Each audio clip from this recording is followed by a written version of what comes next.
This is Hemet. And Jessica. And you're listening to the Friendly Atheist Podcast. Please go to patreon.com/friendlyatheistpodcast to support this show and get your ad-free episodes and bonus episodes.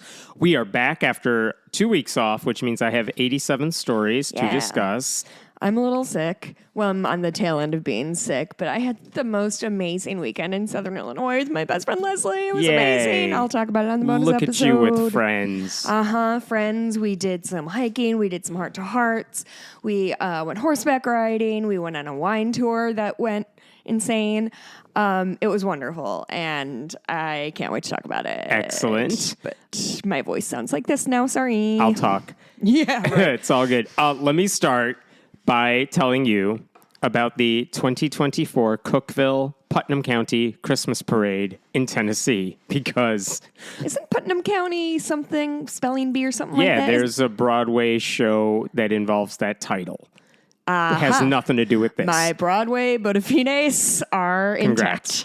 So this is one of those like local, rural-ish kind of holiday things that it's nice for the community. They've done it for many years. The local PBS affiliate has carried the parade live. I watched video of like last year's parade. Wait, what Halloween or what holiday are Christmas. Oh, it's Christmas. And last year when they did their parade, I was watching this on YouTube. It's like, okay, this is cute. It's clearly like a locally produced thing, but it comes with the charm that comes with any locally produced thing. A tiny bit janky. Right. And one of the leaders of it previously said, it's one of the community's most beloved traditions. So, fine. Now, last year... And we're talking about this because we're going to be the literal Grinch this year. Yeah, we are. No, like last year, there was a problem because even though the city and the county don't sponsor this event, the local Chamber of Commerce was involved last year. And a group called Upper Cumberland Pride was going to participate. So there's an application online you could fill out. Do you want to have a float in the parade? Does your group want to march in the parade? Fill out this form. They did it, and then they had it rejected because they were deemed a safety threat. And literally, this is from a local paper. Oh, boy. The representative went to the meeting to find out the details on where we had to be. We were told we couldn't be in the parade because we're not family friendly. This is according to the group's president. And in a statement by the committee, they voted that it was in the safety interests of all involved to not allow the Upper Cumberland Pride entry to participate. What were their safety concerns? According to the head of the Upper Cumberland Pride group, this is what they were told. Safety concerned or family friendly they said concerns? Safety and family friendly. Oh, and according to the group's leader, she said, our theme was Don We Now Our Gay Apparel. We were planning to come out in like couture fashion and voguing. That's very funny. And very dangerous for kids. Well, God, so dangerous. They also said, like, if you are worried that we're going to be wearing like next to nothing or something, the Pride group leader said, quote, it's going to be 30 degrees outside. No one's coming out there in booty shorts. Oh, that's extremely funny. So that was the big controversy last year. Yeah. It passed. The controversy went on. The show went on without that group. That's too bad. That's what happened last year. So anyway, this year you figured, okay, well, they're going to maybe put some new rules in place to avoid controversy. I don't know what they're going to do. Would the Pride group be allowed? Who knows? Anyway... This year... And this is the first time the Pride group had applied that we know about? As far as I could tell, yeah. Okay. So this year, they're not even involved this year. Like this year, if you go on the application site for the parade, you can look through it. It has basic stuff. What's your float going to be? Here are the rules and restrictions. All that's fine. Then you get to like page 4 of 12 in the application. And then it says you have to sign off on a statement of faith. Oh. Like... Statement number 1, we believe the Bible to be That's the inspired, signal. the only infallible, authoritative word of God, et cetera, et cetera. Oh, that's very specific. Very specific. Later on, we believe that human life is sacred from conception to its natural end. Ooh, okay. Also, we believe God's plan. We believe God's plan for human sexuality is to be expressed only within the context of marriage. I love the little qualifiers they have here. That God created man and women as unique biological persons made for each other. God instituted monogamous marriage between male and female as the foundation of the family, ... For this reason, we believe that marriage is exclusively the union of one genetic male and one genetic female. Oh my Christ, these people have completely lost the plot. So, first of all, one genetic male and one genetic female, so I can march in your parade? You know someone was like, well, what about trans people? Like, no, we got to find a way to exclude that in our list. Sure. What about relatives? And then they like would put a little line in there. I mean, truly, like, ma'am, I just want to be in the drum corps. I like, know. what are you making me? Do I have to sign a virginity pledge to my father too? Because I'd rather not. So if it's all the same to you, I just want to wear my little bobble hat. This statement of faith went maybe do a viral, partly because online people were sharing that this was a city-run event. Bananas Crazy Pants thing. But I want to be clear, this is not a city-run event. Yeah. And that's why there was nothing illegal about what was going on here, because Cookeville wasn't advertising. It's not illegal to be an asshole. That's correct. The city, the county, they were not advertising this event on their websites. Yeah. And in fact, if you read the application, the truth is 2 local churches, Life Church and the River Community Church, they were the ones organizing this whole thing. Chamber of Commerce. I called them up. I'm like, are you guys doing this? Yeah. And they're like, nope, go away now. I paraphrase. So they were like, we're not participating. I think last year's controversy, they said, you know what, we're just bowing out. We don't want to be dealing with stuff. Yeah, we don't want to touch this shit with a 10-foot pole. So fine. So then the issue is it's just a locally run church event. Yeah. But they have basically hijacked what used to be a community event and taken it to be a Christian thing only. And according to that statement of faith, no Jews allowed, no atheists allowed, no Muslims. You have to not. And by the way, progressive Christians are not allowed. I feel like you're going to get clipped with the no Jews allowed thing that you yelled pretty loud into the microphone just now. I did. But that is what they want. That is what they say. You don't accept our beliefs exactly as they are. You're not welcome in this parade in any participatory way at all. I think that's what Jesus wanted. That is what Jesus wanted. The weird thing about it is if you read the application, one of the things they say is, are you going to be wearing a costume or something, which is fine. Yeah. But they said you cannot dress as Santa Claus because Santa's already going to be at the parade and we don't want extra ones, which is a totally fine thing to say. That's like Disney rules. But if you're a Christian parade, I'm actually surprised they included Santa and Rudolph and other secular representations of the holiday season, because I don't get why it's not just a giant nativity marching around the city at this point. But the bigger question... Which is like a donkey in the background. Yeah, right? The bigger question is, why is the local PBS affiliate... Why are they still airing the show? Because as far as we could tell on the PBS affiliate's website, they had every intention of broadcasting this to the community because this is a community event and their local PBS affiliate. Okay, you've flown past what I understand to be the responsibility of a local PBS affiliate. What is the responsibility? I don't fucking know. That's what I'm saying. I have no idea. It should be to benefit the community in some way. We're providing programming that uplifts, that inspires. I'm making this up, but like that's the idea. Why is the PBS channel, which has broadcast this parade for many years, why are they doing it this year? And people wanted to know. They're like, look, if the city's not involved, they have the same reaction you do, which is, well, it's not illegal to be an asshole. Yeah. So no one's filing a lawsuit over this because why would you, right? But, and this is their actual mission of the local PBS affiliate. Their vision is to promote an educated, informed, and inclusive region, and we will continue to act with integrity, yada, yada, yada. Okay. So it's like, all right, so why are you doing this? So when people started asking them about it, and by the way, I called them up, they didn't return my phone calls. Don't harass a local PBS affiliate. Here's what they said.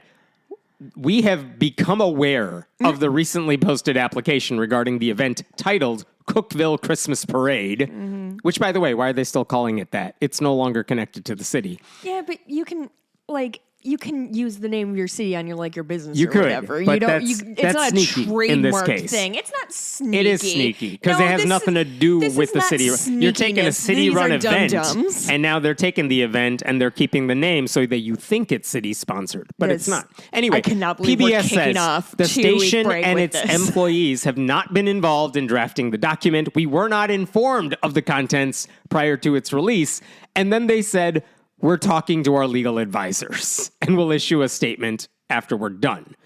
So, okay, PBS had no clue this had become a Christian-only event. Yeah. But then they were like, shit, we signed paperwork saying we were going to broadcast the parade, I assume. Right. And now the question is, what are they going to do? The city of Cookeville on Facebook issued their own statement. But wait, hold on. I want to go back to the... I'm missing something in the No, you're PBS not. of it all. Like, no. But like what... PBS, for example, should not be airing a church nativity sermon. Okay. Right? You would imagine that. Your job is to air Sesame Street I and don't maybe know. a local I don't know news what PBS's job is. I'm asking you to explain it nicely to Public me. access TV. If they are sponsoring and putting their reporters Like, and anchors on an event, it should be one that is for the community and not for one religious sect. Like, are these the folks that are airing like high school football shit? Is that Yeah, what's on sure. PBS? Okay. I don't know if they would. I don't know if they do. I know, like in Chicago, PBS doesn't air high school sports. They leave that to local stations to Yeah. do, like other ones. Right. But they're supposed to do community stuff. Okay. It's So- a non-profit. Is it like a non-profit? I assume, yeah. Okay. Yeah. All right. I just needed to That's know it. why we were ganging up on PBS. Well, everyone's ganging up on everyone because everyone's trying to figure out, why is this Christian-only event? Yeah. Why does it seem Well, it's like 'cause it's they were coming from the sneaky city? about it. Yes, that's the point. Why does the city have its name on the parade? Like, is the city involved? And the city's like, dude, we're not involved. Mm-hmm. City issued a statement saying the Christmas parade that takes place in Cookeville, basically, we've never had any involvement with it. This year, the Chamber of Commerce has decided not to put it on. However, a local private group sponsored by local churches has asked to put on their own Christmas parade, basically saying, we have nothing to do with it. Stop asking So they're us. now trying to delineate. It's a new parade now. Yeah, it's a new Okay. parade now. Yeah. But that's the question, like, who's in charge? If they are excluding pretty much everybody who doesn't agree with them, who should be involved in promoting, advertising, broadcasting any of this? Sure. And that's it. And after a couple days of people snipping at the city and Putnam County and PBS, finally this week, this is on Tuesday of this week, the PBS affiliate, I'm going to quote their statement, after careful review of concerns raised surrounding the recently announced application, yada, yada, yada, we've determined we will not air the planned There you Christmas go. parade for 2024, but instead will produce a special program that highlights the holidays around the Upper Cumberland. Charlie Brown Christmas? Yes, exactly. But they're basically saying, fine, we'll do something else Merry for the Christmas, holidays, Charlie but Brown, it won't sorry. be that. Yeah. Which is fine. There's also on GoFundMe, there's now an attempt to raise money to host an all-inclusive holiday parade. Oh, that's cute. Which is nice because A little last minute, but nice. is it? I mean, they have 2 months to put it together. So whatever. Yeah, go do Yeah. it. Go try. it's a Because Christmas Day if the parade, goal yeah. is we want to get everyone in the community involved, there are some logistical hurdles you have to overcome, but they're trying to do that. And it would be better than this shitty thing that these Christian Yeah. groups are putting on. So So it started Love with it. them just rejecting a gay group and it devolved into this. And into the only reason it bullying made PBS. a lot of attention is because when this went viral online, the statement of faith went viral, it was wrongly said, why is the city hosting a Christmas parade with this see. statement of faith? And it took a while before people figured out, oh, 2 churches just hijacked the entire event and made it their thing. And now we want to make sure everyone in the community is aware, including the people at PBS, that this is no longer a community event. Yeah. This is just 2 churches saying we hate everyone who's not us. No, that's true. That's true. It's just I've been basically underground for like a week and a half, and so I was not aware of any of the like stuff leading up to it. So to me, this just sounded like a story about you yelling at PBS. I mean, I would. I would and have. Yeah. Let's talk about Catholicism. Did you see that Connections on the New York Times thing has the archive now? I'm really excited about Yes. that. Really big day for me. Congratulations. Thank you so much. Yes. Let's talk about the I have so Catholic, much cold medication. Catholic Archdiocese of Los Angeles. of Northern Catholics in Los Angeles? Yes. So basically, they just settled for it's the largest single child sex abuse settlement with a Catholic archdiocese. In the United States? in the United States, in the world, I believe, Wow, that the Archdiocese of Los Angeles has now agreed to. I mean, fucking Los Angeles is like the 6th largest economy in the world, Yeah. so this tracks. They have agreed to pay out over $880 million to over 1,300 survivors of the Catholic Church. Holy shit. What's Yeah. that per person? I did the math. It comes out to about $650K a survivor. However, the exact amounts are going to be decided by a separate process that doesn't involve the church. Yeah. Church is saying, fine, here's a giant pool of money.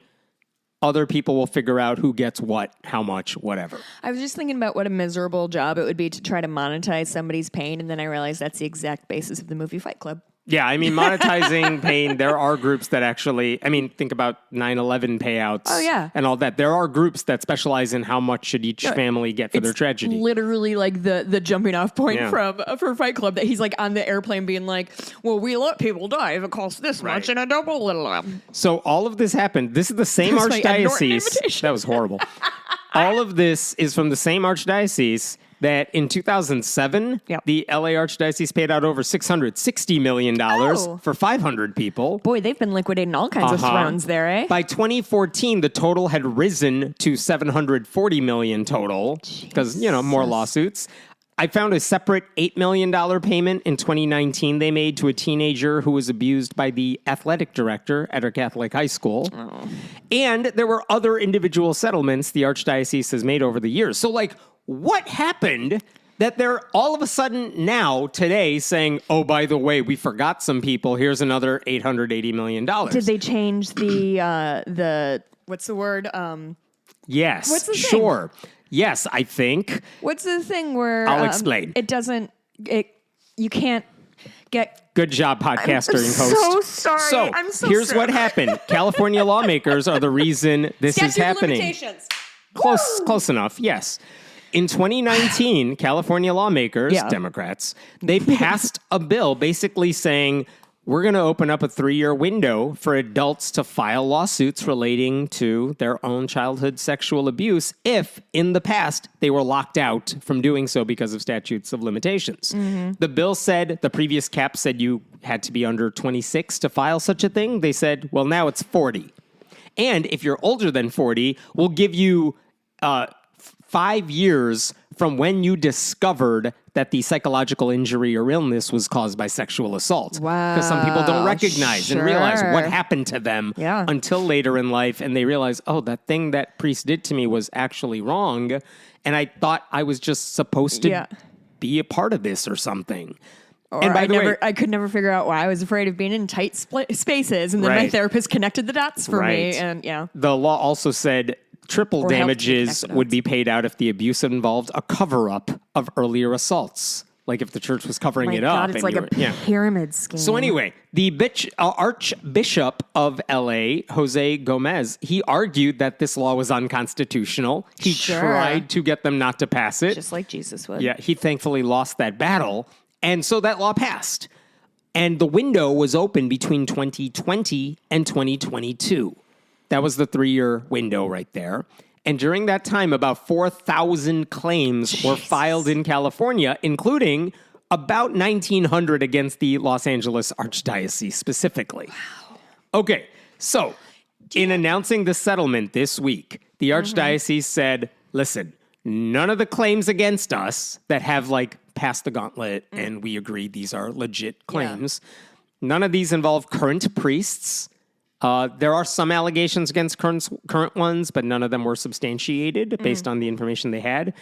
They also said the $880 million would be funded through a combination of the Archdiocese's reserves and other assets, as well as loans and payments from religious orders that we oversee. Basically saying, we're not taking tithe money, we're not getting money from parishes or school donations. We're liquidating our own thrones. Yes. So that's what they said in their statement. I just like to imagine every Catholic church has a cauldron in the back that, push comes to shove, throw a couple thrones in there. When I picture a Catholic bishop, I just imagine Uncle Scrooge taking a dive into a money pit. Oh, yeah. And so they went in the money pit. They said, fine, here's some. You can have this. Now go away, all of you. What do you think is the most expensive career in terms of payouts of this nature? I'm truly wondering this. So in terms of between this, cops,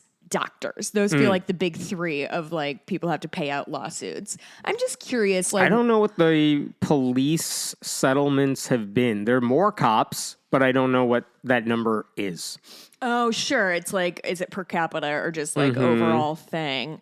I mean, and that's interesting because those other two things almost everybody has to deal with, the cops and doctors, and a self-selected population deals with Catholic priests.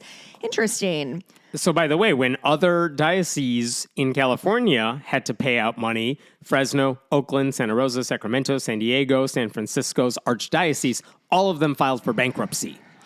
In Los Angeles, they're like, nah, we're good. We got enough money. They're not filing for bankruptcy at all. They said it's not a financially sound decision to declare bankruptcy for us. God, see, now I want to know, and I don't care, but I want to know what, like, is it like a franchise or is it individually owned? Like, how come they all operate kind of separately, doing their own thing? But they all report back up to Vatican. the Vatican, so I'm sure they have some extra thrones there. Like, you would imagine. I don't know where they're getting all the money from. And is it chapter 11 or chapter 13? Don't know. Because are they going personal? Like, is somebody declaring bankruptcy? No one or is. the Archdiocese as a not... Why would that answer even matter? What are you going to do with that information? I am just curious about what the repercussions are going to be down the road. Like, if the repercussions in this case, filing bankruptcy, is there any chance of liquidation of assets, and therefore that's in not other going to cases, be a thing anymore? In That's other what I'm places that have asshole. filed, other places that have filed for bankruptcy, they're like, the schools are still up, but we may have to shut down a couple places. We have other assets, real estate we have to give up, stuff like right? that. Yeah. The Catholic Church owns a ton. Mormon Church owns a ton of real estate. Mormon Church Scientology. Yeah. So anyway, Gomez, the Archbishop, he issued an apology-ish to all the survivors. I am sorry for every one of these incidents from the bottom of my heart. Oh. My hope is that this settlement will provide some measure of healing for what these men and women have suffered. Does he say anything about plans moving forward to prevent this? No, of course not. Oh, so we're just going to go back and let it continue to happen? I mean, the only thing that's going to happen is rich people, the rich church had to give up some money, but apparently they have plenty to spare. Right. You might say it hurts their reputation, but they have one? Come on. No one's going to jail over this. Right? No. That's part of the settlement. Yeah. Like, you all go away with your lawsuits. The churches and Catholic schools are still going to exist. There's some more accountability than they would have gotten if the church leaders got their way, because they tried to sweep all this under a rug. Do these usually come with a non-disclosure agreement? Like, or could somebody like write a book about their experience? I'm pretty sure there's no NDA involved with this. Okay. Yeah. And if there's any sort of justice, though, in any of this, if you think a settlement represents justice, and certainly a lot of the survivors have said, yeah, this is something which is more than what I had. It's all we can give you right now. The only reason that exists is because a secular government, run by Democrats, by the way, took the moral high road despite all the religious opposition to it. Yeah. So good on California lawmakers for making that happen, and too bad, so sad for the church. Are there any other dioceses lined up to release something big? You know what? I don't know who's in the crosshairs right now anymore, because most of them seem to have done some sort of settlement. Yeah. I don't know who's left and who has yet to come, because these articles pop up every few months. Oh, yeah. A new diocese or archdiocese is paying out this much money, and it's like, oh, I thought we'd already done that. And in the case of Los Angeles, that was true. Yeah. They did do that. And yet, 15, 16 years ago. Another wave. And now, another wave. Truly, my favorite anecdote of all time about my father is that when the Illinois diocese shit came down, he immediately went digging through that database to find every priest he could find, and he called me gleefully, like, did you know your aunt and uncle so-and-so got married and their priest is a pedophile? Because this is the stock I come from. I got to tell you about this race in Florida. I've been excited to tell you about this. Florida's going away as a state, so I don't know if we have to worry about it the right remaining part of Florida. So I'm going to tell you about my friend, and I feel like I can say she's my friend. My friend Sarah Henry. Excuse me, I'm your only friend. That is true. My acquaintance, Sarah Henry, she's a Democrat who is running to defeat an incumbent Republican for a seat in the state House. Okay. It's a rematch. She did this 2 years ago. She was pretty much fresh out of college. Wow. She's like, I want to get involved. I'm interested and active and inspired. So everyone says, you should run for something. I'm going to run for something. And she ran against this Republican incumbent, David Smith, who's been in the legislature since 2018. And this is state legislature? State legislature. Okay. And so this guy's been there since 2018. He's had 3 elections. Yeah. He always wins by very slim margins. Like, I don't think he ever got higher than 52.5% of the vote. Did you tell me where in the state this is? In Florida. I don't know where. Okay. But he wins, but by bare margins. And in 2022, Sarah, as a first-time candidate, she got like the 48 to his 52. And Dang. It's like, wow, for your first run as a candidate. For a teenager. Well, she was, I think, mid-20s maybe, but like young. Yeah. And so it's good impressive. for you. Yeah. And now she's trying again. I mean, you imagine you have whatever knowledge base you now have from having run a campaign. You know, I'm sure in hindsight, what mistakes you made, what you should have done, which communities do you need to do a better job of reaching out to? Read the LBJ books a couple more times. So that should be interesting. It's the same race. There wasn't even anyone in either of their primaries. So for a long time now, they've been able to just gear their work toward November 5th. And so this will be interesting. We'll see how this shakes out. And because it's a state house race, it's not like there's a lot of public polling. So I don't know what's going to happen. The reason I admire Sarah, though, is this is someone I knew when she was a teenager because she was politically conscious and she worked in like secular circles in the nonprofit world. When she graduated from college, she actually worked for a time for the American Humanist Association as a communications associate for them. And what happens when you're the AHA's communications person and they are in the middle of filing a lawsuit that went up to the Supreme Court, which did because the AHA said, why is this giant cross maintained by the state of Maryland or a local city in Maryland, and why is it on public property? They say it's a World War I memorial, but come on, it's a giant Christian cross. And they were saying the city should not be maintaining this cross. Give it to a church if you want to, but it shouldn't be public property. And the Supreme Court, as you would expect, was like, yeah, but it's been there for a long time. It's not really Christian. It's just it's a letter T. Don't worry about it. So that was the Supreme Court. But that meant when they were doing this argument in front of the Supreme Court, Sarah Henry was like on Fox News doing interviews saying, here's where we stand on this. Church-state separation is an important thing. And she handled herself very well.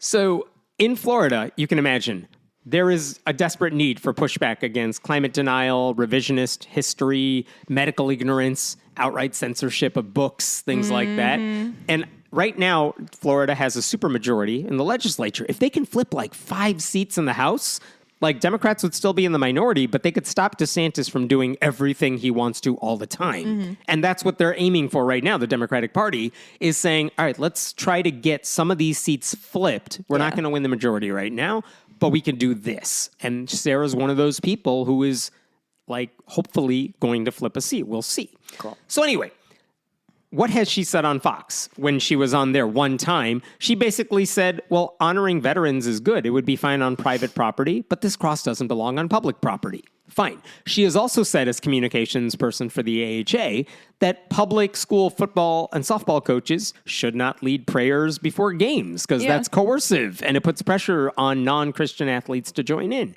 In 2019, and Fox is like, yeah, that's the point, dog. They were not on board with that.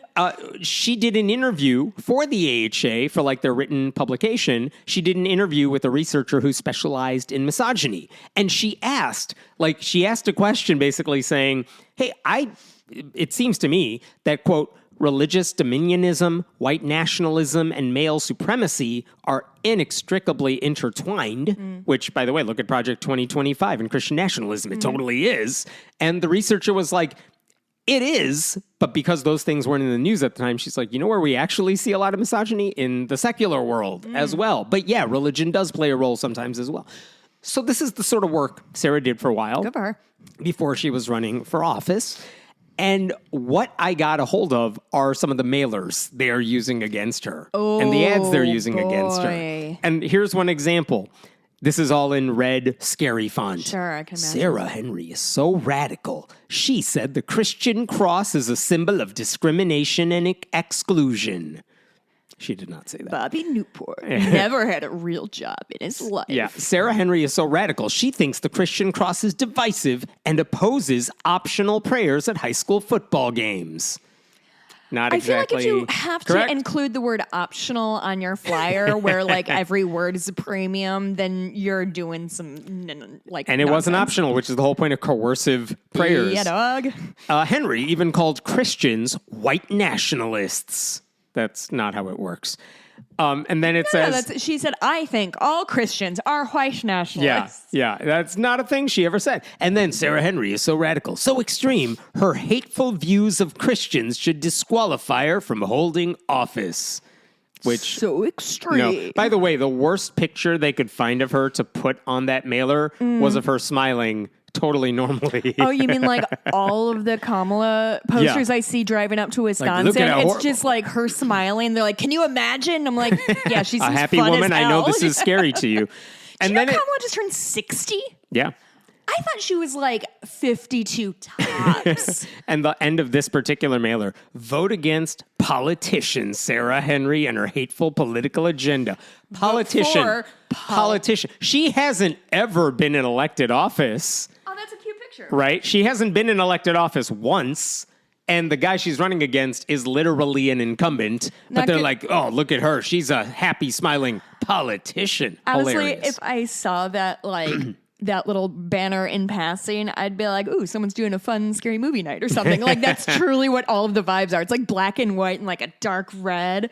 Cool, spooky. And they put out multiple mailers that have the same sort of thing. They call her an avowed atheist activist, which, listen, as one of those, she's not. Aw. Like, I promise you she doesn't spend her time trying to turn people into atheists. That's my job. They say... What else does she say, or they say about her? There were more mailers that called her a radical atheist activist, yada, yada, yada. Oh, here's my favorite one. In one of the articles she wrote for the AHA, she said that one of the trends that seems to be emerging, this is in 2018, is that it seems like surveys show a lot of young women are turning to paganism or witchcraft. And the reason, she wrote in an article, it rules.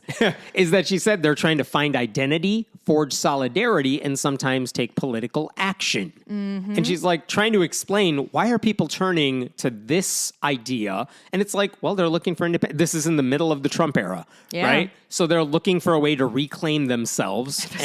The sisterhood is a very real thing, and a lot of people had to learn that. And this is what Sarah wrote in her essay. While I'm not convinced of the power of hexes, crystals, or tarot cards, I can certainly agree with the desire to protect those among us who lack power and to recognize the worth of those who hear from society that they have none. Right on. So what does the mailer say about all that? Well, one mailer quotes her as just saying young people, and especially young women, have begun to turn to paganism and witchcraft in an attempt to find identity, forge solidarity, and sometimes take political action.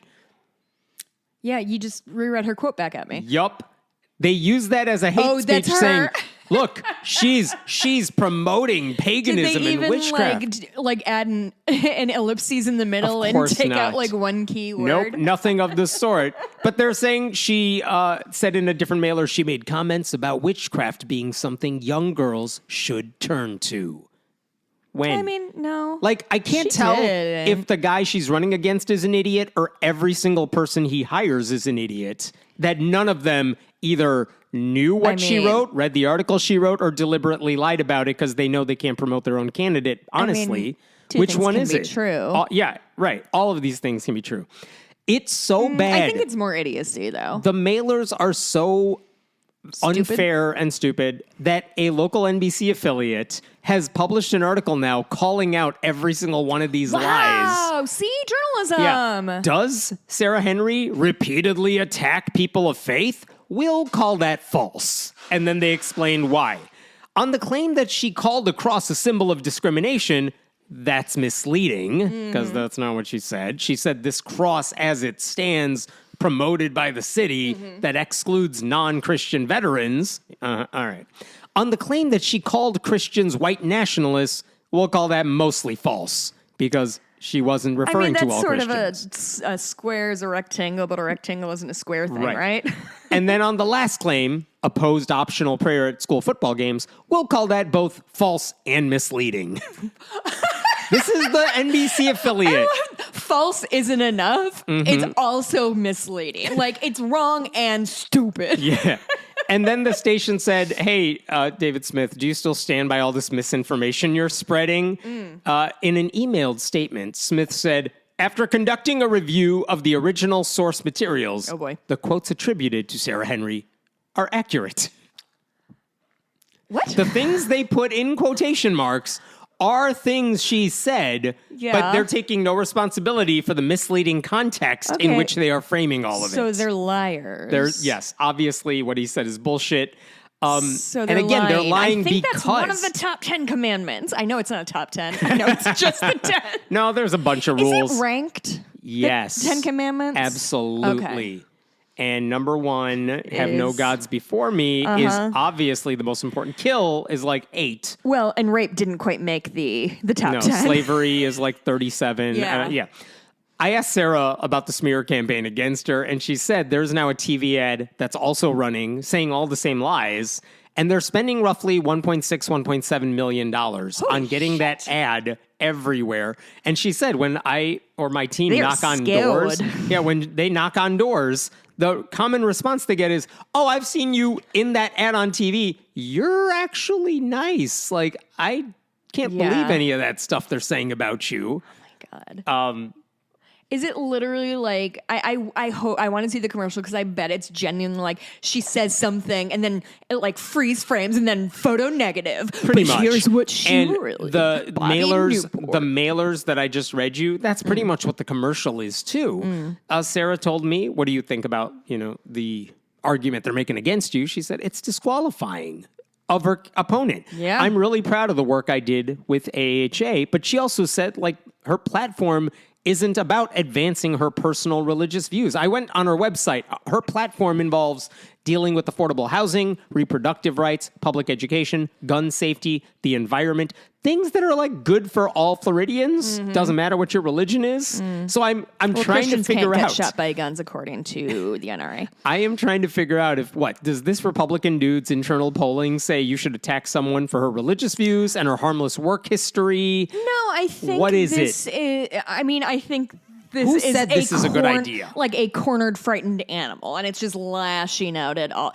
And whether or not that is because she's, gonna win or not, this represents a man who is real scared. Because that's what I like when I see people use pictures of Kamala Harris just smiling as like a fear tactic. That tells me that some little boys are scared, and because that just seems insane. It is sociopathic to me to be like, oh my God, that woman is smiling. What's she hiding? Sarah has also responded with an ad that opens with her just talking to the camera, no weird filters or photo negatives of her opponent, just saying, some people talk about ideas, others talk about people. David Smith would rather talk about me than his ideas and his record. What's her name? Sarah Henry. Those are the two most generic white people names I have ever heard in my entire life. Go look her up. Go donate if you can so that she can air more ads and respond to the smears, but we'll see what happens in a couple weeks. Good for her. Yeah. I mean, it's a good sign that they're... I love that she's running. I wish more people would do it. Yeah, if you're listening to this, maybe not this year. Maybe sit this one out, but... It's a little late. It's a little late. I don't think you can get your signatures. Get a head start 2 years from now. Let's talk about this other guy who's also running for office. We'll get to that in a second. This is a pastor named Joe Nicola. You started it. I know. Joe Nicola. He's a pastor in Missouri, New Covenant Ministries. And a couple of years ago, 2017, he wrote on his personal website that mental illness doesn't really exist. I'll quote you what he said. Oh. Let me say right off that I am not saying mental illness does not exist. That's just what you said. Hold on. I do believe, however, that we are overlooking a very important scriptural truth. What? Demon possession. Bing bong. Demon possession is real and more common than we may think. Not one person that Jesus dealt with was diagnosed mental illness, unquote. Not one. I blacked out. What Don't did worry you about just it. say? The Bible tells us they were demon-possessed, and the only way to deal with it is to cast the demon out, not give it drugs. That's how Jesus handled it. This is all stuff he wrote on his website years ago.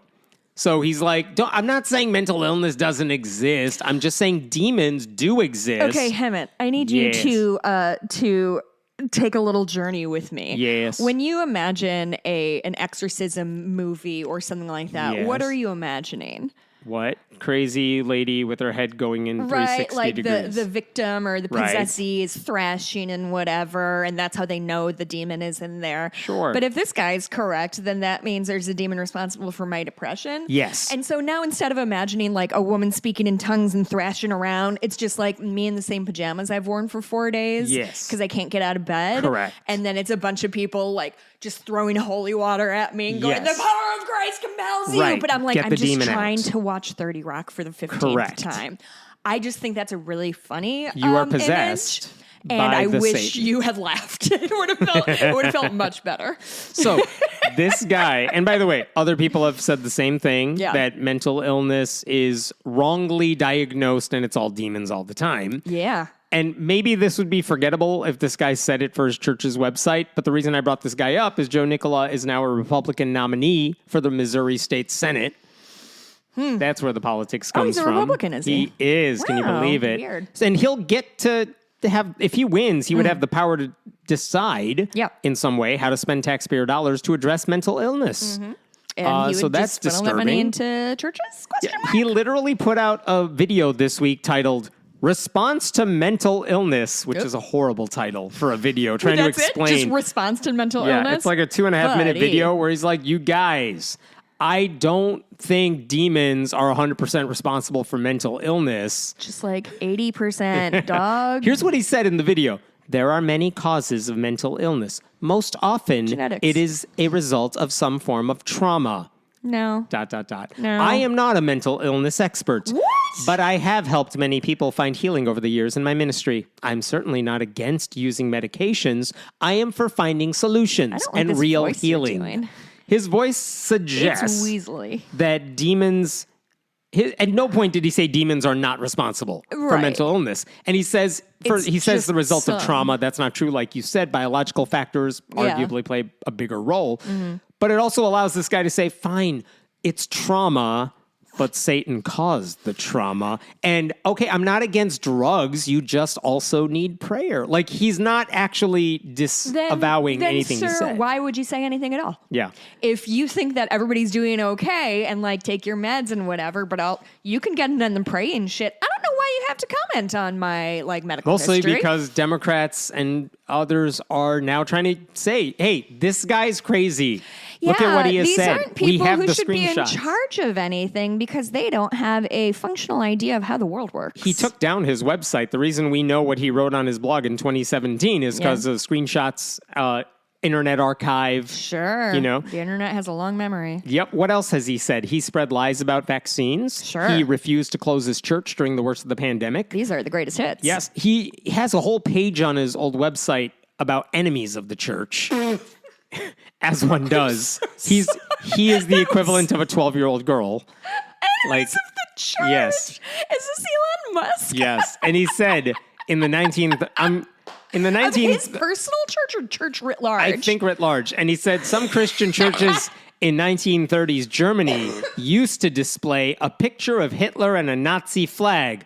But now, I quote, some churches are flying a different flag. The rainbow flag. A rainbow flag. What the fuck did you just say to me? Yeah. Wait, he's comparing... A rainbow flag to the Nazi flag, correct. Yes. Yes. He also said... I don't think this guy's being intellectually honest. That's what He I also think. said Christians are being manipulated. Yes, correct. Yes. Finally, we agree. Using terms like social justice, racism, white privilege, compassion, common ground, generosity, tolerance, acceptance, and unity, while perverting the true biblical definition and context. I think, what's your favorite word in there? Because for me, Compassion. It's compassion. Compassion. Yes, compassion. Yeah, these people are trying to trick us using words like compassion. Oh, that's so good. Can you give me a little read through of that again? I really liked it. Let me go to the next paragraph. Damn it. These are other agendas being used to prey okay. on the heartstrings of Christians. Hit me. Globalism, sustainability, social justice, did that one. immigration, environmentalism, collectivism, economic justice, climate change, critical race theory. They're all trying to change Christianity in America by moving us into socialism. I don't know what the theme of those words was. It's whatever buzzwords he found on Fox Truly was that just morning. word vomit, wasn't it? And then Social justice, climate justice. I don't know, it's whatever he found that he's scared of. Like if this guy and knew why what did he- DEI stand for, Yeah, he would have right. written that too. So Like, why did he have to break up those two lists of things? I don't They are know, but he functionally did. The same. But he did. Poor writing. And then, like 3 days after January 6th, he delivered a boy. sermon, Oh, which boy. he forgot to delete on the interwebs. And in it, he falsely blamed the insurrection on, quote, Nancy Pelosi. the Antifa and anarchists that were the instigators. I haven't heard about Antifa in a I long know. time. What happened to us? Well, we stopped having meetings last week. We used to be Antifa. But here's the best line in this entire thing. But let me ask the question. Is it ever right for a believer to be violent? To which his audience yells out, yes, yes. His largely armed congregation, He probably. says in like seconds later, it's a little troubling to me, to be quite honest. I'm not advocating violence, And yet, but yep. I am advocating freedom. Freedom at all costs and freedom for whatever it takes. That Yep. is the most masturbatory thing I've ever heard in my entire freedom at all costs, freedom for whatever it for takes. whatever it takes, which isn't anything. Yeah, but violence is cool in those cases, I But like guess. freedom from what? From knowing that gay people exist? Because I don't know Well, how to. I think in that I don't case think you it can was shoot freedom from concept the of gay math people. of the election that they lost. They do hate losing, which is well, wild they because hate they do counting. it a lot. Yeah, they hate votes. And When's the last time they won popular vote? Those Republicans? 1842. Something like yeah. that. Like So Andrew Jackson or something. also said at a fundraising event that I'm paraphrasing here. He basically said, you guys, we need to be more careful when it comes to speaking out against abortion because Dog, we can hear you going still. full anti-choice, he said, is a, quote, candidate killer. But he said, if we get elected... When?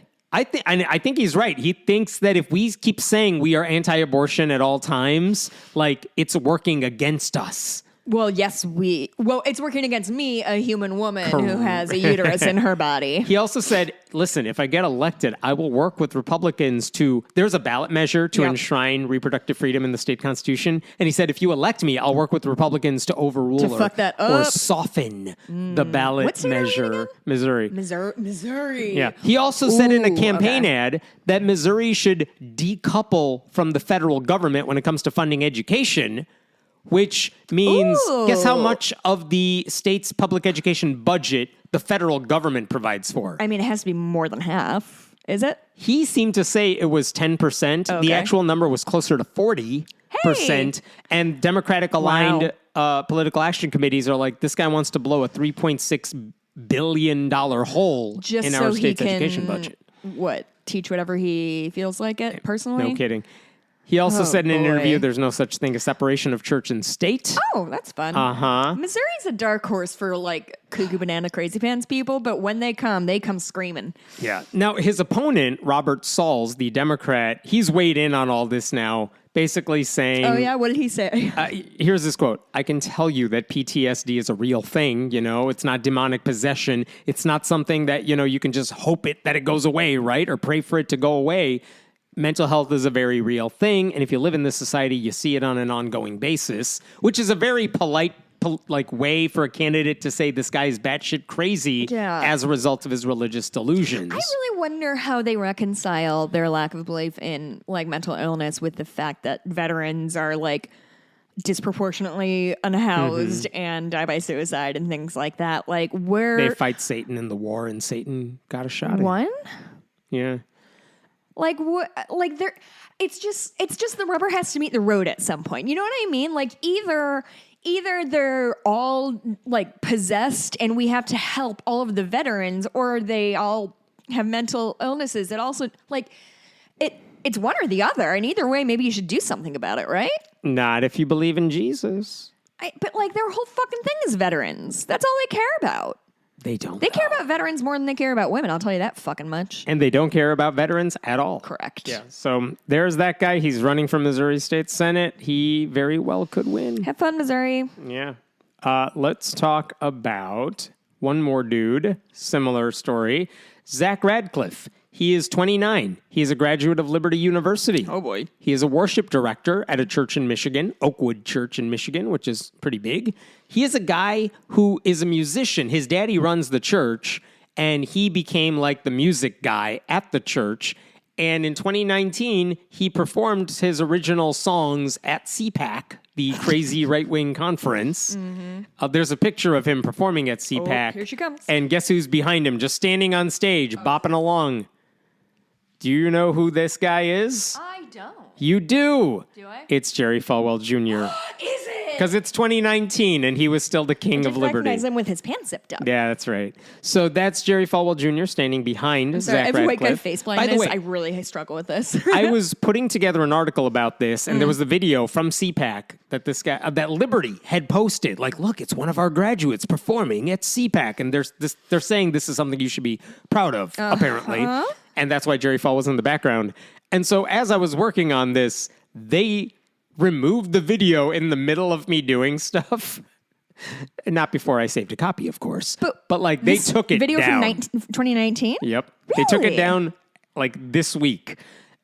What did he do? What did he do? Who did he touch What did he do? inappropriately? Who did he text? You know you're right about all of this. I know. So I'll read to you from the news article. I've been doing this show for 10 fucking years. You could have said 10 minutes and it would have been the same. Zachary Joseph Radcliff, 29, was arraigned on 2 charges of aggravated child sexually abusive activity, 2 charges, child sexually abusive activity, and 6 charges of using the internet to communicate with another to commit a crime. Bing bong. He's facing up to 25 years in prison. And if you're trying to decipher all that, basically, he's been accused of producing illicit content involving kids since like 2014. Holy shit. It's been going on for a while, according to the Since he allegations. was a kid? Pretty much. And he's fuck? being held on a $3 million bond in the county jail. He's set to appear in front of a judge on Halloween. And Liberty University has now deleted the page touting his CPAC appearance. Oh my The God. church's homepage included a giant text disclaimer basically saying, we all know why you're visiting our church's homepage right now. Wow. And here's what it says at the beginning. We received some very disturbing news about our music and worship director, Zachary Radcliff, who is also the son of our senior pastor, Frank Radcliff. We realized while talking to him that there was more to the situation than was being expressed. He was suspended with pay. Here's what happened. Here's the timeline. Here's the timeline. It's always how it starts. On October 2nd, I believe, the police came to the church and they're like, yeah, we're taking this guy in because there's some horrible allegations about him. The church is like, well, we're going to do an investigation. And on October 3rd, they said they suspended him with pay because we're looking into this. So you go away for a while. Yeah. We're going to explore. Then they said more information was given to us on Saturday, October 12th at 4 in the afternoon. Very specific. Oh, very specific. Pastoral staff met with our church that evening and Sunday morning.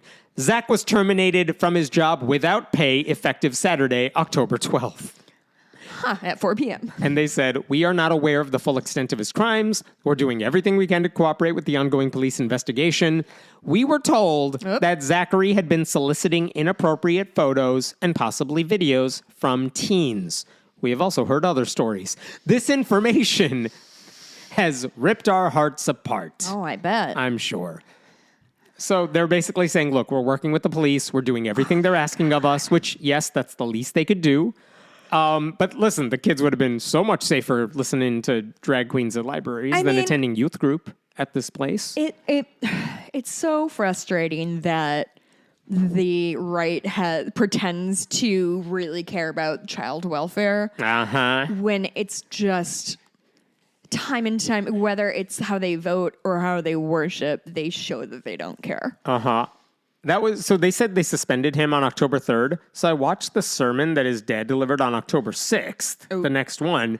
And Was it about forgiveness? Ironically, the series was part of a series they were doing called Not Today, Satan. Anyway, but at the very end of the sermon, I'm going to quote here.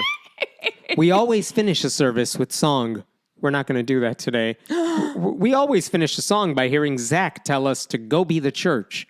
Go be the church. Give somebody a hug. And then live stream goes off. Sir, that's the point. Do not give people hugs. Yeah. Maybe keep your hands to yourself for fucking once in your life. So this is, by the way, a family that has basically spent years trashing all things liberal. Sure. These are people during the height of the pandemic when people were avoiding going outdoors. Zach Radcliff led church members in a downtown maskless sing-along. Downtown where? I don't know. What? You can't just say downtown. Oh, where's this guy from? This guy is in Michigan. Oh, that's right. And I listened to an interview that a Christian radio host did with Zach and his dad, Frank. Oh, yeah? About how much he does not like touching kids and how bad it is when people touch kids? This is from 2022, and this is the Christian radio host. Then you have this gender identity ideology, which is from the pit of hell because it's confusing our children. And we're going to enable and reward gender dysphoria. I think as Christians, we should be able to speak the truth in love. Should we not? I'm kind of impressed that he knew gender dysphoria. That's and Frank, more than most people say. Frank the daddy says... Don't say that. Yeah, sometimes that means sitting down and saying, this lifestyle that you're choosing is immoral. It is wrong. And he's like, yeah, instead of telling them what to do, we'll literally do child abuse on that kid. Yeah, that'll show them. Talk about awkward phrasing. Here's the daddy. Our whole church is looking at each other and saying, it is my job to love on you. And it's my job also, every once in a while, to take you out to the woodshed and spank your butt. Christians are so weird. Yeah. They, like, truly... And by the way, Zach Radcliff, the son, who doesn't say anything during that exchange. Yeah, I noticed that. Does pipe in every now and then. Right. Yep. Amen. Yep. Amen, brother. Uh-huh. So it's always the ones you absolutely expect. It's like, I feel like the people I know who are parents, one of the hardest things is like dealing with disciplining their child and like how you do that properly or whatever. And it's just super kook bananas that people love to brag about hitting their children. I find that really, frankly, upsetting. Hot take. Yes. Okay, what else? I'm jumping to Australia. There is a school called Australian Catholic University.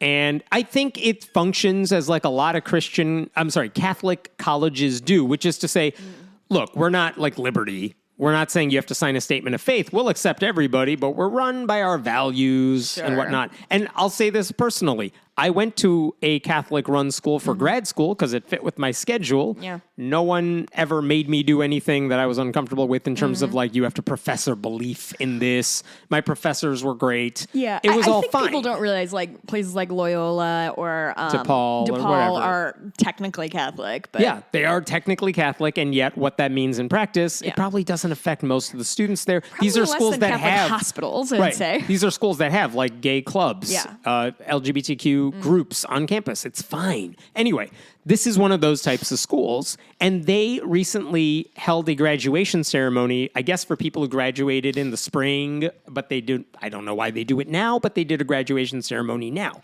And they invited, one of the people they were honoring was a former union leader named Joe DeBruyn, and they were giving him an honorary doctorate. And he's a former national president of like a giant union. So like, okay, we want to thank you for all your achievements with the union. And this guy gave a speech. Oh boy. And it was so bad. Oh God. That pretty much all the students in the audience walked out on this guy. And why? It's because this guy said, he spoke about abortion for one. No. And he said, abortion is, quote, the single biggest killer of human beings in the world, greater than the human toll of World War II. Oh, buddy. Uh-huh.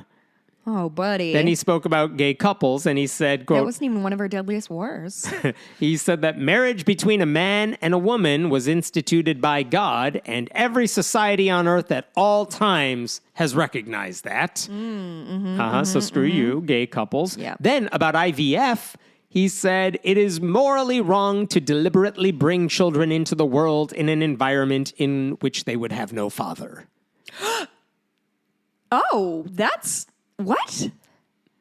Okay. So he's saying all Who this. the fuck is this guy? Oh, he's a union leader. Some random Who union asked leader. him? Right. And all the and again, this is a place where they did not expect this to be a right-wing Harrison Butker type speech where you go to a religious school and you're not surprised when the person giving the commencement or giving a speech ends up saying like horrible things that is not that out of line for the school. Right. But at this school, even though that is stuff the Catholic Church believes, which is what this guy's defense was, he's like, what? I didn't say anything wrong. This is what the Pope says, which is true.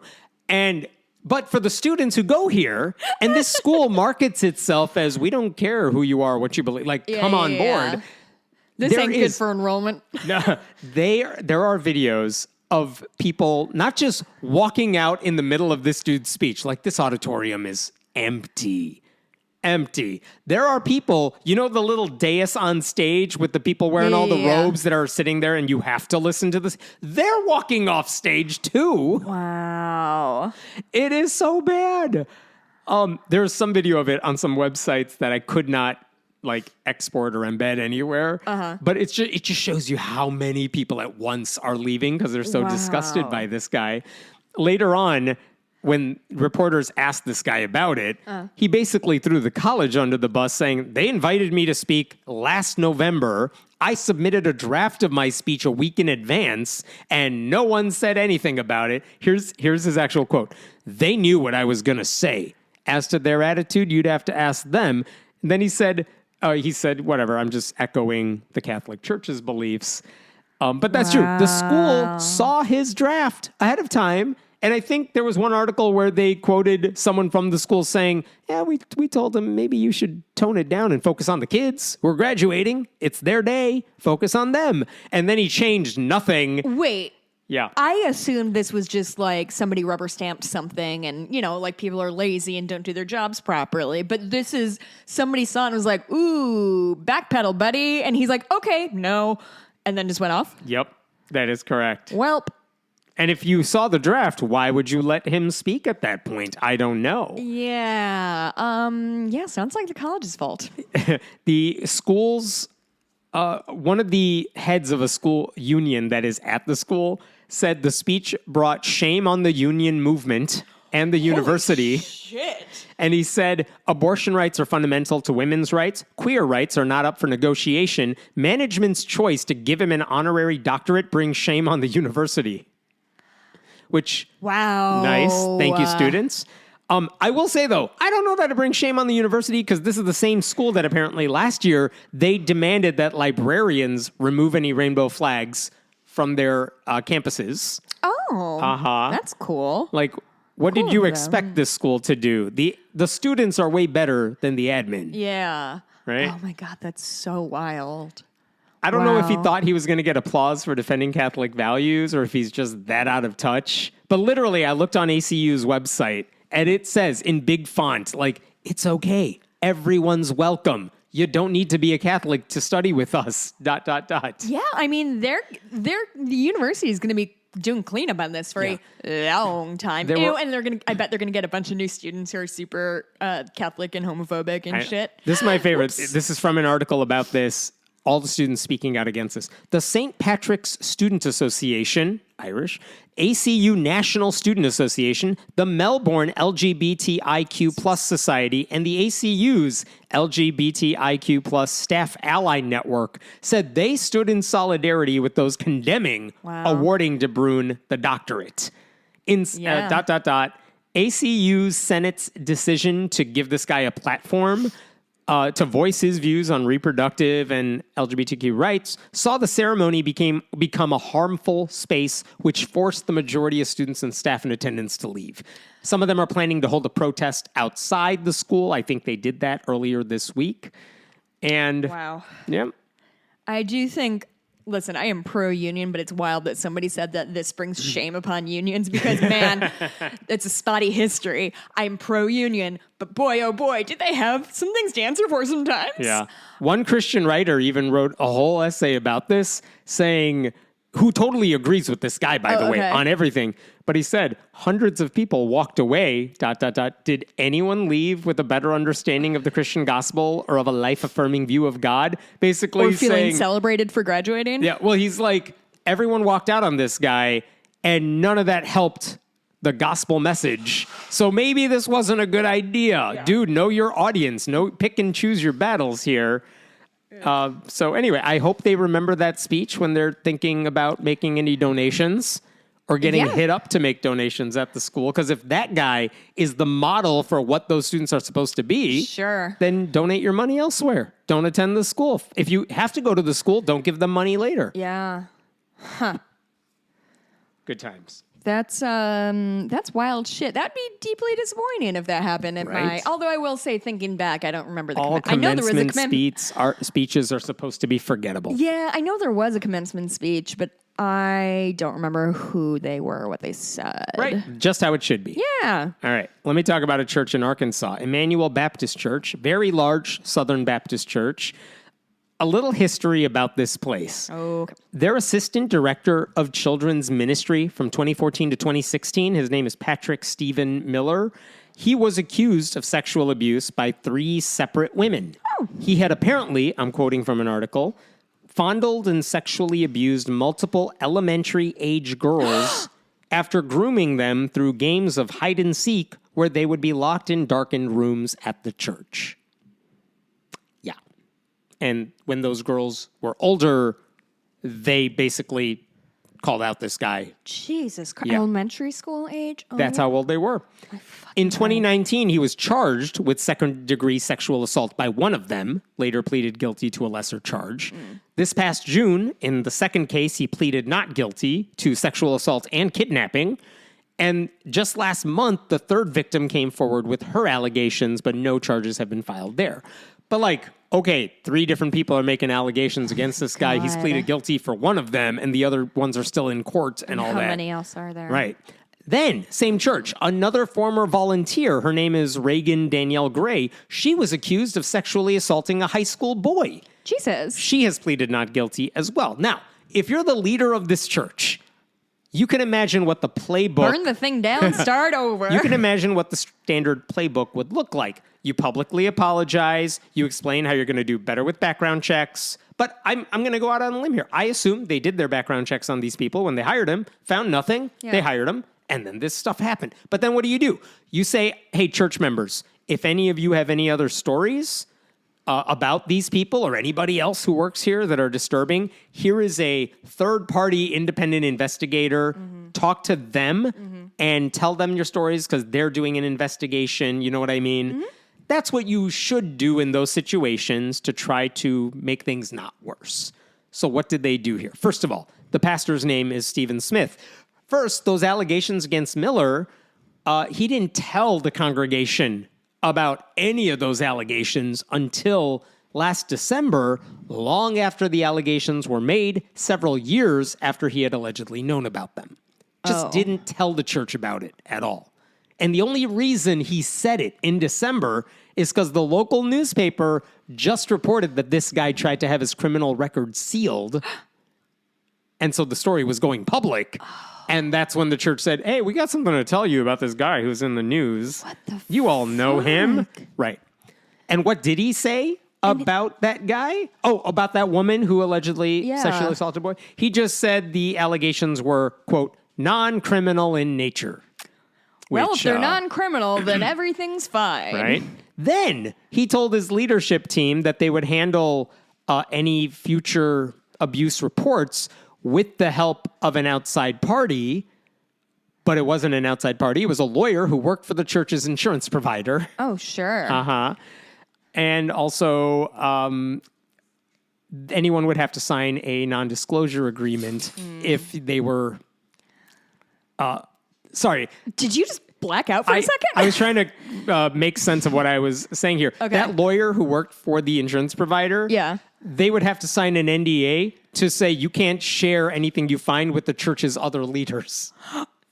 You could tell me, the head of the church. Don't let anyone else know. It'll be our little secret. Now, all of that infuriated the church leaders. Good. It should.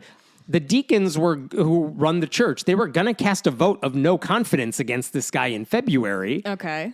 But then that was tabled for whatever reason. Instead, they were... Better things to do than protect children, I guess? A handful of the church leaders wanted to do this vote.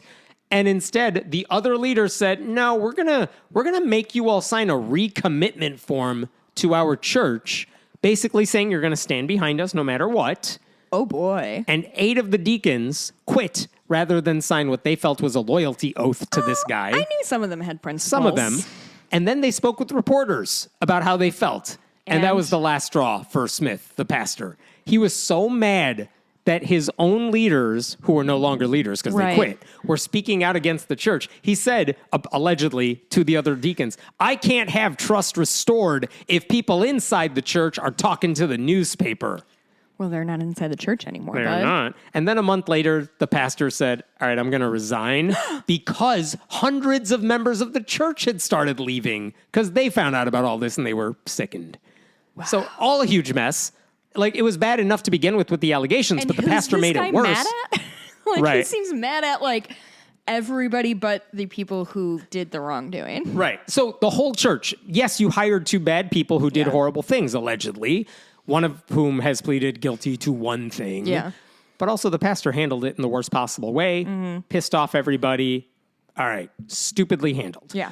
So now, this week, for the first time in like 132 years of this church's history, the new leadership team, the deacons, have drafted. They're like, one of the problems that we had is there was no playbook in place for how to handle any of this stuff. How? There were no bylaws. There were no, like, what happens if someone gets accused of something? How do we report things to other people? What's the hierarchy? We have no written rules about that. It's all tradition. What branch is this? Southern Baptist. Southern Baptist, okay. And so they said, we're going to draft bylaws that everyone has to follow. Staff has to follow, members have to follow. So, for example, if there's any suspected child abuse, all staffers and members must report it to the Arkansas Child Abuse Hotline, which is run by the state. Not your boss. Not your boss. Like, that's good. That is an important thing. But then there is one section that it's under biblical peacemaking and conflict resolution. And here's what it says. Yikes. Church members are expected to avoid making statements to the general public, media, or via the internet with intent to breach church business confidentialities, injure the reputation of the church, or disregard Jesus' imperative to love one another, yada, yada, yada. So peacemaker like the gun, not like making peace.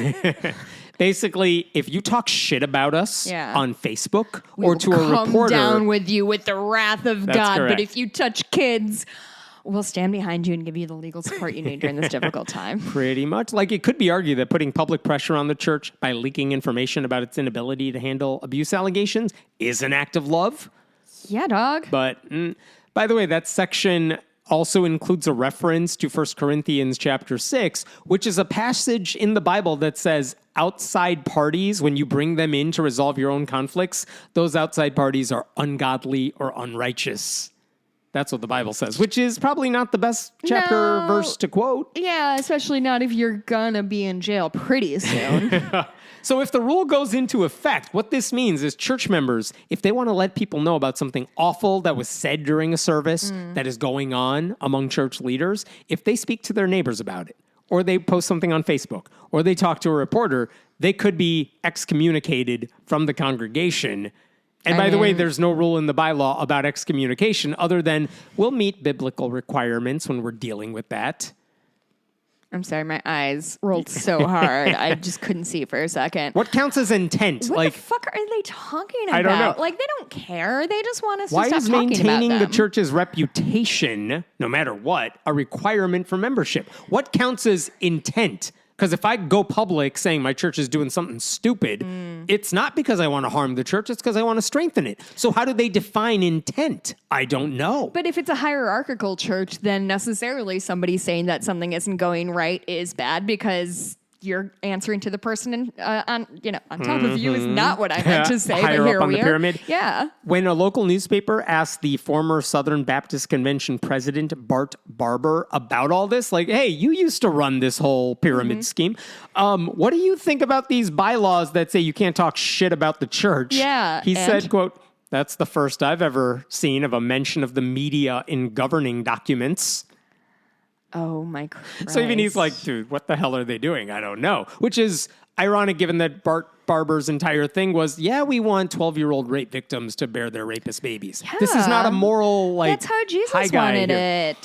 So right now, the bylaws have not been enacted. Church members have to vote on it, and they have like another 2 weeks to chime in. But either this church is going to go... Has anybody stepped up to the plate? Not publicly, they haven't. I mean, either they're going to go... Because it's against the bylaws. Catch-22, classic. Either they go all in on silencing critics within the church and become a cult, or they admit that public scrutiny might be okay, even if it's unpleasant. I think they're going to go cult. I don't know. We'll see. Once you go cult, you never go bolt. There you go. Nicely done. Comedian, professionally. Ryan Walters, we got to give an update. This will be quick. Oklahoma, there you go. Where the wind I'm not going to rehash everything. This will be 10 seconds, all right? They're suing him now. They are suing who's him. they? They is everybody. Oklahoma? So why are we doing this? Because this guy wanted to spend $3 million in taxpayer money to buy Trump Bibles for every teacher in the state. The leather ones for durability. Right. And he's such a horrible person that even Republicans want to get rid of this guy. Okay, who's suing him? Who's suing him? Well, a coalition of groups, the ACLU of Oklahoma, Americans United for Separation of Church and State, the Freedom from Religion Foundation, and a group I do not know, but the Oklahoma Appleseed Center for Law and Justice. 5 groups coming together. They are representing more than 30 Oklahomans who have a whole bunch of reasons they don't want the Bible mandate that this guy issued in the summer that every class has to teach the Bible. They don't want to go into effects. And from their press release, this is what they said. The 32 plaintiffs include 14 public school parents, 4 public school teachers, 3 faith leaders who object to Walter's extremist agenda that imposes his personal religious beliefs on other people's children, all in violation of Oklahomans' religious freedom and the separation of church and state. They basically say that this guy's mandate to, you got to teach the Bible in every class, my version of the Bible, that's why you need a copy of the Bible. That mandate interferes with the parents' ability to direct the religious and moral upbringing of their children. They say their kids face coercive instruction on religion in their public schools that is contrary to their own beliefs, and you're using tax dollars to support a single religious tradition. It also gets more specific. It says he violated the Oklahoma Administrative Procedures Act, basically saying if you're going to issue a new mandate from your department, you have to have a notice that you're going to make the change. You have to have a period for the public to weigh in before the rule goes into effect. Yeah. Like, remember, you may have heard the Federal Trade Commission? Yes. FTC? They issued a new rule saying if you click to subscribe to something, you have to be able to click to uncancel, to cancel your subscription. But that's a rule that the department has enacted. But that only happened after they said, we're going to do this. Yeah. We want the public to weigh in on this. Right. If there's anything we're missing, whatever, and we'll make modifications. Then they passed the rule. He did not do that for his mandate. So they're saying you violated Oklahoma law in that sense. Okay. They also said public school superintendents have the authority to select their own instructional materials, and the state can't force them to use something they reject. So for that reason, they also say Oklahoma's constitution prohibits state funding for the promotion of religion. Yeah. Check. The lawsuit never actually mentions Trump other than referring to legal precedent that mentions Trump, but I did find this line funny. They said, basically, Ryan Walters wants taxpayer funding to be used to purchase Bibles that are, quote, officially endorsed by a prominent candidate for public office. Oh, who is it? I know. Who could it be? Is it Ross Perot again? And really, the lawyers said, we want the courts to step in ASAP because the deadline for buying the Bibles for the publishers, that was this week. And that means the Bibles are expected to be shipped within 2 weeks. And before he sends out any money to probably the Trump people to purchase those Bibles, we want the courts to weigh in and say, yeah, you can't do that. So we're waiting for a response from the judge now. It's October 24th. Yeah, Monday of this week, the 21st, was the deadline for proposals. For this school year? I don't know. Like, he said deadline for proposals is now. You have 2 weeks to ship the books, and then we'll get them to every district in the country. For every school teacher in the country, in the state. Sorry. Like, Why are they doing it now? Because his goal isn't to be there at the beginning of the semester. Yeah. It's to just be there, period, because there's no rhyme or reason. Like, even this if he is- sent a Bible to every teacher in the state, the teachers are going to be like, all right, here's a doorstop, and put it away. We're not using it. They've already made their plans for the year.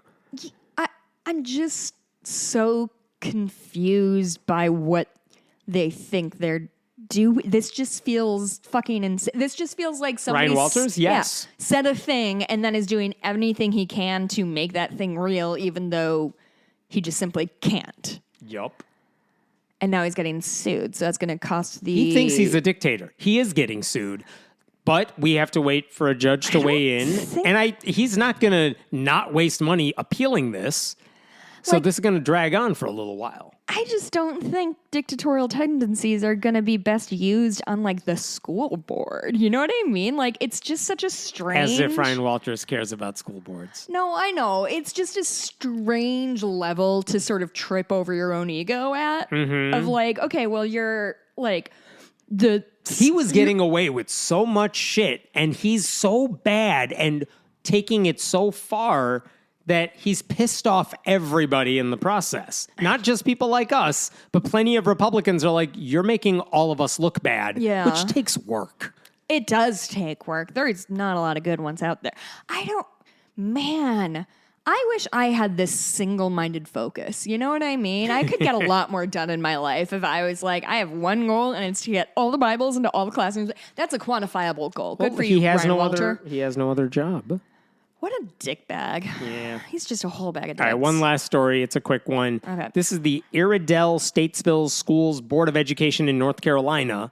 Their school board, one of their right-wing board members, his name is Brian Sloan, he said he wanted a 10 Commandments display at the entrances of all the buildings in the district, or maybe in the libraries. Sure, he's not picky. No. And then he knows, I think, you can't just put a 10 Commandments display or a monument or anything Does he know? in these places, because the law says you can't do that by itself. That's promoting Christianity.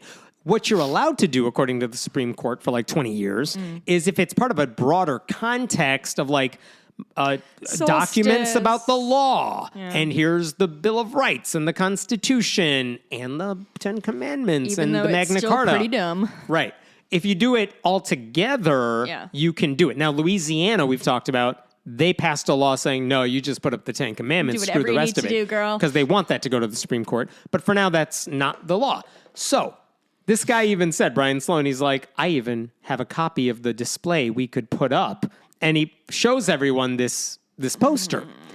And the thing is, and I think his thinking is, all right, if I can't just put up the 10 Commandments, but what if the poster has the 10 Commandments and the Constitution and the Bill of Rights, like as a package? Are we going back to that like Hamilton thing where they do the 10 dual commandments? Nope. Okay. So during a board meeting recently, the funniest thing is he said, like, I've already talked to the design committee and about this poster, and I want you all to vote on putting my poster in all the schools.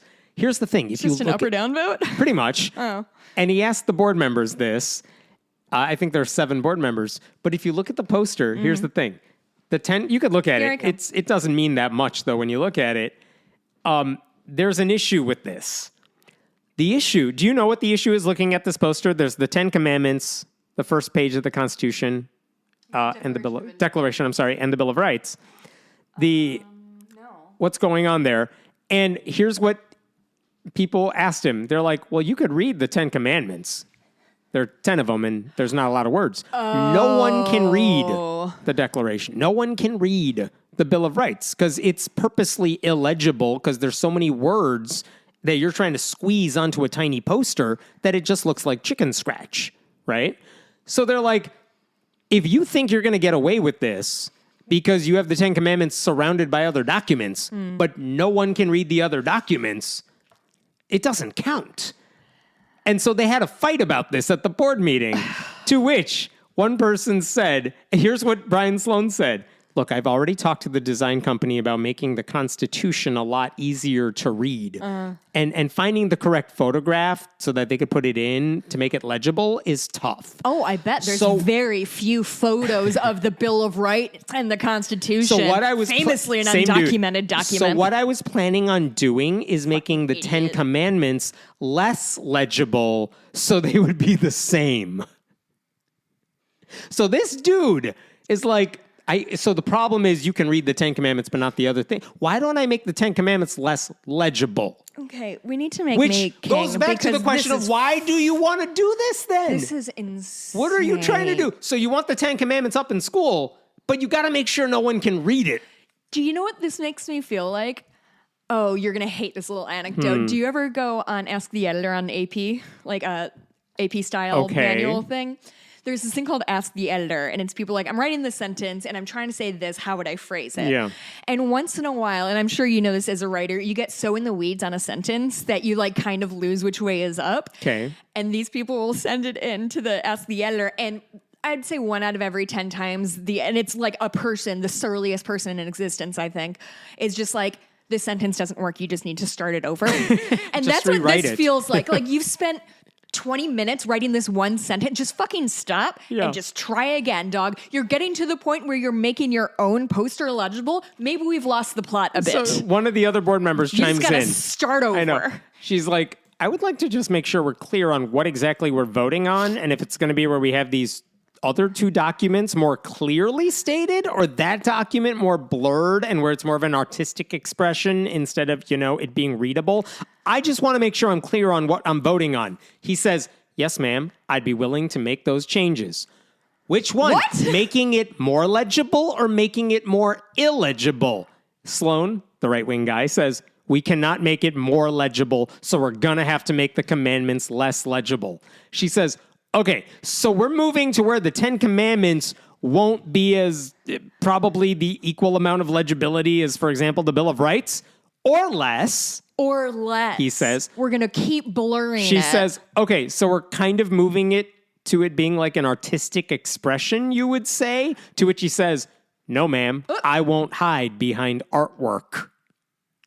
Excuse me, sir? So I'm trying to summarize this now. So the 10 Commandments is definitely supposed to be legible because that's the whole point of putting it up. Is this man 4 years old? Because I've had similar talks like this with my niece. Maybe it could be a little blurred, so you would have to squint to read it. But if you squint just right, you would be able to read it, even though the other documents cannot be read. Artwork. I don't know. Oh my God! I'm getting that tattooed across my back. Wants. I will not hide behind artwork. Where is this taking place? Why am I doing this accent? I have no idea, but it was wrong. It's North Carolina, but. Another board member's like, okay, we're going to get hit with a lawsuit if we even try this, because we all know what this guy is doing. This guy has gotten so lost in the sauce that he has no idea what he's doing. I absolutely love the idea of we got to put the 10 Commandments up. But legally, the only way I can do this is putting other things up. But that creates a problem. So let me just make the 10 Commandments illegible, and then we could put up the posters, which goes back to the question of why are you trying to get these up? What is the point? And then another board member says, that's a lot of legal fees. We've already talked about a budget and the tightness of our budget. It would cost thousands of dollars to defend this lawsuit in court. And this is what another board member said. He's wrong, by the way. Thousands of dollars? No, it'd be a lot more than that. He said, I don't want to lose that money that we could use for our nurses, our counselors, for our teachers and teacher aides that really make a big difference. To me, our job is not to make news or get on national media. It's to do what's best for kids. Yeah, imagine that. And by the way, imagine wanting to take care of your children instead of your own reputation. The Freedom from Religion Foundation sent the district a letter before this meeting saying, you don't want to do this. You don't. You don't. You don't, buddy. And one of the board members even said, I got an email from a national organization saying we'd probably hear from them if we approved these displays. So the letter worked. So anyway, after all of this happened, they said, this guy says, well, I want you all to vote on my stupid poster. And no one seconds his motion. Now. No one seconds this guy's motion. Okay. So then they're like, well, should we postpone this to the next meeting? No one says anything. Well, they say, fine, I'll vote on should we postpone it. And they vote 4-3 not to postpone this decision, which means they're not going to do it at the next meeting, and this guy can't get anyone to vote for it at this meeting, which means the whole thing is dead. which is great. So FFRF took their little victory lap as they deserved it, as they deserved. Red tape strikes again. I know. But basically, I was looking at this right-wing dude's, Brian Sloan's biography on the school district's website. Like, who is this guy? Why did he get voted in? My favorite part of the biography that, he submitted. Like, hey, send us a bio so we can put it on the website. Yeah. One of the lines in this very long bio, Mr. Sloan said that he doesn't read often, but when he does find the time to read, It's the Bible. The only book he reads is the Bible. Imagine bragging about how little you read. And then he says he enjoys watching Duck Dynasty, ... But you're right. Oh, Imagine Jesus someone who fucking is Christ. running for the school board and he's Does like, not I don't read. and only watches Duck Dynasty. And what's he learning from that? Beards and capitalism and guns? Something like that. I mean, what the fuck? And then I looked up, how did he get elected, though? This guy's crazy. About not reading. Like, You want I know the saddest- not everybody's readers. You want the saddest news? When he ran for this seat in 2022, guess who he ran against? unopposed? Unopposed. Run In the for general office if you're election, he listening was for this. unopposed. Oh my Christ! Yep. That was I absolutely love the idea of I want to put the 10 Commandments up, but to make it legal, what if we just make sure no one can read it? I love that. It's the cannot dumbest believe thing. it would be as illegible as the Bill of Rights or more so. Is I think my favorite part. Yeah. Wow. Beautiful. Insanity. So Absolute madness. there you go. Is that it? That's it. Go to patreon.com/friendlyatheistpodcast to support the show. We appreciate it. Join the Discord, the Facebook group. Leave us all the reviews. Yeah. Oh, I also wanted to say before we wrap up, recently, and I'm sure a lot of people know this already, the podcast Oh No, Ross and Carrie came to an end. I'm very sad about this. I count Ross as a friend of mine.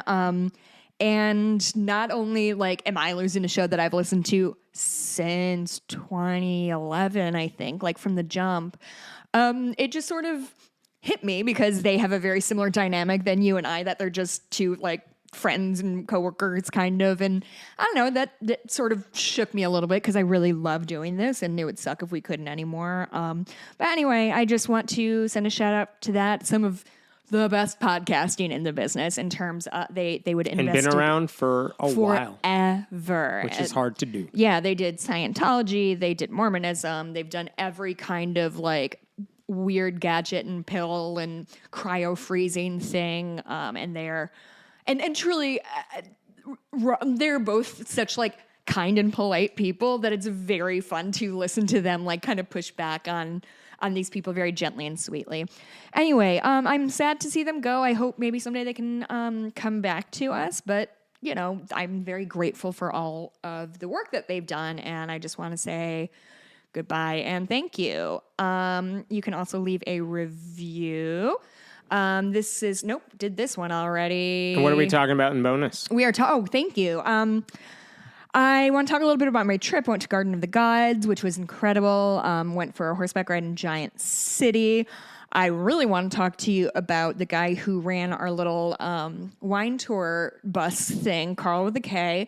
Hammond already knows that we broke down almost immediately in a church parking lot. I texted him my location because I did not know.